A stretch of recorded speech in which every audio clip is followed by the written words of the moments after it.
ప్రధాన వార్తలకు పోయినట్లయితే నిన్న జరిగినటువంటి విషయం ఏంటంటే మీకు ఇల్లు మంజూరైంది ఓటీపీ చెప్పండి, సైబర్ నేరగాళ్ల కొత్త ప్లాన్, ప్రజాపాలన దరఖాస్తుదారులకు ఫోన్ కాల్స్, అప్రమత్తంగా ఉండాలని పోలీసుల హెచ్చరిక.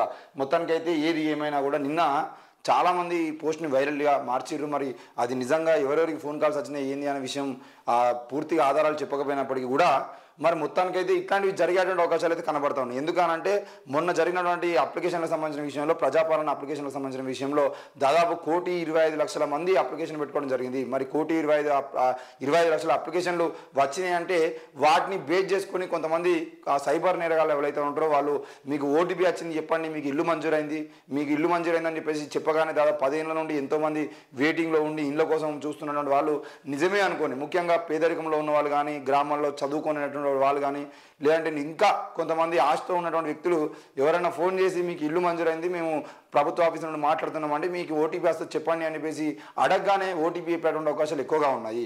మరి అట్లా ఓటీపీ చెప్పేటువంటి క్రమంలో వాళ్ళు మీ బ్యాంక్ అకౌంట్ని ఖాళీ చేసేటువంటి అవకాశాలు ఉంటాయి. కాబట్టి దయచేసి ఎవరు ఓటీపీ లాంటివి చెప్పేటువంటి ప్రయత్నం చేయొద్దు. ఎందుకంటే మనం పెట్టినటువంటి 1,25,00,000 అప్లికేషన్కి సంబంధించిన విషయంలో ఇప్పటి వరకు అధికారులు వాటికి సంబంధించిన విషయంలో ఎలాంటి నిర్ణయం తీసుకోలేదు. ఇంకా వాటికి ఆ విచారణ అంటే ముందుగా ఎవరు లబ్ధిదారులు ఎవరు కాదు, ఇందులో ఏమైనా ఫేక్ ఉన్నాయా ఏంది అనేది ఇంకా వాటన్నిటికి సంబంధించిన స్క్రూటినింగ్ ఏం చేయలేదు. కాబట్టి వాటికి సంబంధించిన విషయంలో ఎవరు ఫోన్ చేసినా నమ్మేటువంటి ప్రయత్నం చేయొద్దు అని చెప్పేసి, ముఖ్యంగా అవి ఫోన్ కాల్స్కు సంబంధించిన విషయమే కాకుండా మీ స్థానికంగా ఉన్నటువంటి నాయకులు ఎవరైనా నేను ఇల్లు ఇప్పిస్తా, నేను రేషన్ కార్డు ఇప్పిస్తా అని మీ దగ్గర లంచాలు తీసుకునే ప్రయత్నం చేసినా కూడా వాళ్ళకు కూడా లంచాలు ఇవ్వద్దు.